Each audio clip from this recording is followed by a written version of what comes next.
지난주 동네 카페에서 우연히 본 장면이 며칠째 제 머릿속을 떠나지 않고 있습니다. 창가 자리에 70대로 보이는 두 분이 마주 앉아 계셨어요. 한 분은 정말 열정적으로 손짓 발짓을 섞어가며 끊임없이 말씀을 하고 계셨습니다. 처음에는 참 다정해 보이는 친구 사이구나. 저 나이에도 나눌 이야기가 저렇게 많을까 싶어 보기 좋았습니다. 그런데 조금 더 유심히 지켜보니 상황이 제가 생각한 것과는 사뭇 달랐습니다. 말씀하시는 분은 얼굴이 붉어질 정도로 흥분해서 본인의 이야기를 이어가고 계셨지만 맞은편에 앉은 분의 표정은 점점 어두워지고 있었거든요. 그분은 중간중간 손목 시계를 힐끗거리기도 하고 휴대폰을 만지작거리며 창밖을 내다보기도 하셨습니다. 마치 이 시간이 빨리 지나가기만을 간절히 바라는 사람처럼 보였습니다. 잠시 후 말씀을 주도하던 분이 화장실에 가기 위해 자리를 비우셨습니다. 그때 제가 본 장면은 정말이지 가슴이 먹먹할 정도로 충격적이었습니다. 혼자 남겨진 어르신이 아주 깊은 한숨을 내쉬더니 고개를 절레절레 흔들며 나직하게 중얼거리시는 거예요. 아이고, 언제 끝나나. 맨날 만나면 똑같은 얘기만 하네. 그 표정에는 피로함과 지루함, 그리고 말로 다 표현 못할 답답함이 가득 서려 있었습니다. 그 순간 저는 깨달았습니다. 말씀하시던 그 어르신은 자신이 상대를 얼마나 힘들게 하고 있는지, 상대방의 마음이 이미 얼마나 멀어져 있는지 전혀 모르고 계신다는 점을요. 본인은 즐거운 대화를 나누고 있다고 믿었겠지만 상대에게 그것은 대화가 아니라 일방적인 고문에 가까웠던 겁니다. 집으로 돌아오는 길에도 그 장면이 계속 잔상처럼 남았습니다. 과연 저 두 분은 진정한 친구라고 할 수 있을까요? 어쩌면 단지 외로움을 견디지 못해 마음에도 없는 만남을 억지로 이어가고 있는 것은 아닐까요? 그날 이후 저는 며칠 동안 주변을 더 유심히 관찰해 보았습니다. 놀랍게도 그런 모습은 그 카페뿐만이 아니었습니다. 따스한 햇살이 내리쬐는 공원 벤치에서도, 시끌벅적한 식당에서도, 심지어 적막한 병원 대기실에서도 비슷한 광경이 보였습니다. 한쪽은 자기 세계에 빠져 쉼없이 떠들고 있고 다른 한쪽은 영혼 없는 리액션으로 버티고 있는 그런 기묘한 관계들 말입니다. 겉으로 보기에는 화기애애해 보일지 몰라도 속으로는 서로 완전히 다른 평행선을 걷고 있는 중년과 노년의 우정들이 생각보다 참 많았습니다. 저는 지난 25년 동안 노년층 심리 상담을 전문으로 해온 사람입니다. 그 긴 시간 동안 수천 명의 어르신을 만나며 가장 뼈아프게 들었던 고민이 무엇인지 아십니까? 선생님, 평생 친했던 친구들이 하나둘 연락을 끊기 시작해요. 나이가 드니 모임에 나가도 예전처럼 즐겁지가 않고 뭔가 어색해요. 나만 빼놓고 자기들끼리 만나는 것 같아 밤잠을 설칩니다. 이런 고민을 하시는 분들이 정말이지 너무나도 많습니다. 특히 은퇴를 하고 사회적 관계가 좁아지는 60대 이후부터 이런 고립감은 치명적으로 다가옵니다. 통계청 자료를 보면 우리나라 60대 이상 인구 중 약 42%가 극심한 외로움을 느끼고 있다고 답했습니다.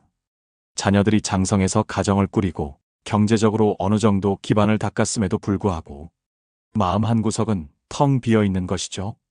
더 안타까운 사실은 이 수치가 매년 꾸준히 증가하고 있다는 점입니다. 우리는 흔히 나이가 들면 친구가 줄어드는 것이 자연스러운 순리라고 생각합니다.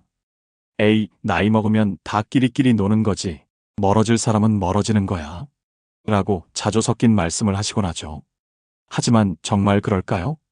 단순히 세월 탓으로만 돌리기에는 우리가 놓치고 있는 진실이 너무 많습니다.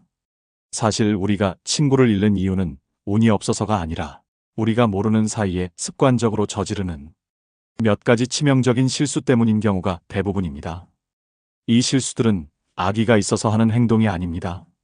오히려 상대를 위하는 마음에서 혹은 너무 편안한 사이라는 생각에 무의식적으로 튀어나오는 행동들이죠. 그래서 본인은 문제가 무엇인지 깨닫기가 더 힘든 법입니다. 오늘 저는 여러분과 함께 친구를 내 곁에서 떠나게 만드는 4가지 결정적인 실수와 무너진 관계를 다시 세울 수 있는 구체적인 해결 방법을 아주 깊이 있게 다뤄보고자 합니다. 이 내용만 정확히 이해하고 실천하셔도 여러분의 노년은 지금보다 훨씬 풍요롭고 따뜻한 우정으로 가득 찰 것이라 확신합니다. 첫 번째로 말씀드릴 가장 흔하면서도 치명적인 실수는 바로 무의식적인 자랑하기입니다. 얼마 전 저를 찾아오셨던 64세 정민수 씨의 사례를 통해 이 문제를 자세히 들여다보겠습니다. 민수 씨는 대기업에서 임원까지 지내고 은퇴하신 소위 말하는 성공한 인생을 사신 분이었습니다. 성격도 활발해서 젊은 시절에는 동창회 총무를 도맡아 할 정도로 주변에 사람이 끊이지 않았죠. 그런데 환갑을 넘기면서부터 주변 공기가 달라지기 시작했답니다. 주말마다 울리던 산악회 연락이 뜸해지고 단체 대화방에서 자신이 말을 하면 대화가 끊기는 느낌을 받으신 겁니다. 결정적으로 가장 속을 터놓고 지내던 중마고우가 어느 날부터 전화를 피하자 민수 씨는 큰 충격에 빠져 저를 찾아오셨습니다. 선생님, 저는 친구들에게 정말 진심으로 잘해줬습니다. 밥도 제가 제일 많이 사고 경조사도 꼬박꼬박 챙겼는데 왜 다들 저를 멀리하는 걸까요? 민수 씨는 억울함에 눈시울까지 붉히셨습니다. 제가 민수 씨의 평소 대화 습관을 면밀히 분석해보니 원인은 명확했습니다. 민수 씨는 친구들을 만나면 늘 이런 식의 대화를 이어가셨더군요. 이번에 우리 둘째가 성형외과 개원했는데 환자가 너무 많아서 얼굴 보기도 힘들어. 강남에 사둔 아파트가 이번 달에 또 올랐더라고. 세금이 무서워서 못 팔겠어. 며느리가 매주 보약에 맛있는 음식을 해오는데 너무 잘해줘도 내가 몸 둘 바를 모르겠네. 여러분, 민수 씨의 이 말들이 악의적인 자랑으로 들리시나요? 민수 씨 본인은 절대 자랑할 의도가 없었다고 맹세하셨습니다. 그저 친구니까 나의 기쁜 소식을 공유하고 싶었고 가족들의 근황을 묻길래 솔직하게 답했을 뿐이라는 거죠.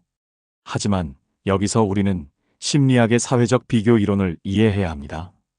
미국의 심리학자 리온 페스팅거가 주창한 이 이론에 따르면 인간은 자신의 가치를 평가할 때 타인과의 비교를 통해 위치를 확인하려는 본능이 있습니다. 특히 생판 모르는 부자가 아니라 나와 비슷한 환경에서 자란 친구가 나보다 월등히 앞서갈 때 느끼는 박탈감은 상상 이상으로 큽니다. 민수 씨가 자랑을 늘어놓을 때 맞은편에 앉은 친구 중 한 명은 아들이 몇 년째 취업을 못해 매일 밤 가슴을 치고 있었습니다. 또 다른 친구는 무리해서 집을 샀다가 대출 이자 때문에 노후 자금이 바닥나 절망적인 상황이었죠. 이런 친구들에게 민수 씨의 의사 아들 이야기와 강남 아파트 이야기는 축하할 소식이 아니라 자신의 무능함을 확인하게 만드는 날카로운 칼날이 되었습니다. 민수 씨가 밥값을 내는 행위조차 친구들에게는 돈 있는 내가 우리를 동정하는 거냐? 라는 뒤틀린 심리로 비춰졌던 겁니다. 저는 민수 씨에게 처방전을 내려드렸습니다. 대화의 황금 비율을 내 이야기 3, 상대 이야기 7로 바꾸라는 것이었습니다. 특히 좋은 일이 있을수록 입을 닫고 상대방의 고충을 묻는 질문을 먼저 던지라고 조언했습니다. 요즘 건강은 어때? 허리 아픈 건 좀 나아졌어? 댁내 막내 아들 취업 준비하느라 고생 많지? 내가 도울 일은 없을까? 이렇게 질문의 방향을 상대에게 돌리자 놀라운 일이 벌어졌습니다. 석 달 후 민수 씨는 밝은 목소리로 전화를 주셨습니다. 선생님, 친구들이 다시 저를 찾기 시작했어요. 예전엔 제가 말을 다 했는데 이제는 들어만 줬더니 친구들이 마음을 열고 속 깊은 고민을 털어놓더라고요. 여러분, 친구가 우리에게 원하는 것은 완벽한 내 인생의 보고서가 아닙니다. 그저 자신의 이야기를 들어줄 따뜻한 귀와 공감하는 마음입니다. 자신의 빛나는 성취는 가족들과 나누시고 친구 앞에서는 조금 부족한 모습, 평범한 모습으로 다가가 보십시오. 그것이 관계를 지키는 가장 첫 번째 지혜입니다. 두 번째 실수는 소문 전달하기입니다. 본의 아니게 남의 평판을 갉아먹는 행동이죠. 이번에는 69세 안철호 씨의 이야기를 해보겠습니다. 공무원 출신인 철호 씨는 인맥이 굉장히 넓고 세상 돌아가는 소식에 밝은 분이었습니다. 그는 친구들 사이에서 걸어다니는 신문 혹은 정보통으로 불리며 대접받는 것을 즐겼습니다. 친구들을 만나면 늘 야, 너 그 소식 들었어? 라며 대화를 시작하셨죠. 그런데 문제는 그 정보들이 대부분 타인의 사생활이나 부정적인 소문이었다는 점입니다. 김서방네 딸이 이번에 이혼했다더라. 성격 차이라는데 사실은 바람을 피웠다나 봐. 박 사장네 아들이 사업하다가 크게 망해서 집까지 넘어갈 처지라네. 쯧쯧, 불쌍해서 어쩌나. 철호 씨는 말 끝에 항상 걱정돼서 하는 말인데, 혹은 우리끼리만 아는 건데라는 단서를 붙였습니다. 하지만 이것이 얼마나 위험한 행동인지 본인만 모르고 계셨습니다. 심리학에는 부정성 편향이라는 개념이 있습니다. 인간의 뇌는 생존 본능 때문에 좋은 소식보다 나쁘고 자극적인 소식에 5배 이상 강하게 반응합니다. 그래서 소문을 옮기는 사람은 잠시 동안 대화의 주인공이 되어 관심을 끌 수는 있습니다. 하지만 대화가 끝난 후 친구들의 마음속에는 차가운 의심이 싹트기 시작합니다. 철호는 남의 집 불행을 참 자세히도 알고 있네. 혹시 내가 없을 때는 우리 집 흉도 저렇게 보고 다니는 거 아냐? 저 입에는 비밀을 말하면 안 되겠다. 온 동네 소문나는 건 시간 문제겠어. 결국 철호 씨는 입이 가벼운 사람, 남의 불행을 즐기는 사람이라는 낙인이 찍혀 모임에서 점점 배제되었습니다. 심지어 철호 씨는 이것이 상대에 대한 간접 공격이 될 수 있다는 사실도 간과했습니다. 직접 욕을 하지는 않지만 안타까워하는 척하면서 상대의 사회적 지위를 떨어뜨리는 비겁한 행동으로 보일 수 있다는 것이죠. 저는 철호 씨에게 3초 법칙을 제안했습니다. 누군가의 이야기를 입 밖에 내기 전 딱 3초만 멈추고 3가지 질문을 스스로에게 던져보라는 것이었습니다. 첫째, 이 이야기는 진실인가? 둘째, 이 이야기는 상대에게 도움이 되는가? 셋째, 당사자가 내 앞에 있어도 이 말을 할 수 있는가? 이 질문에 하나라도 아니오라는 답이 나온다면 입을 닫아야 합니다. 철호 씨는 이 연습을 통해 뉴스 전달자가 아닌 덕담 전달자로 변신하셨습니다. 누군가의 흉이 아닌 누구네 손주가 이번에 효도했다더라. 같은 따뜻한 소식만 전하기 시작하자 사람들이 다시 모여들었습니다. 입술의 3초가 인생의 30년 우정을 결정한다는 사실을 잊지 마십시오. 세 번째 실수는 감정 쏟아내기입니다. 친구를 감정의 쓰레기통으로 만드는 행위죠. 63세 김태식 씨는 은퇴 후 갑작스러운 건강 악화와 사기 피해로 큰 상심에 빠져 있었습니다. 마음이 너무 힘들다 보니 친구들을 만날 때마다 본인의 억울함과 슬픔을 쏟아내기 시작했습니다. 처음 한두 번은 친구들도 진심으로 위로하며 같이 눈물도 흘려주었습니다. 그런데 태식 씨의 하소연은 1년이 넘도록 멈추지 않았습니다.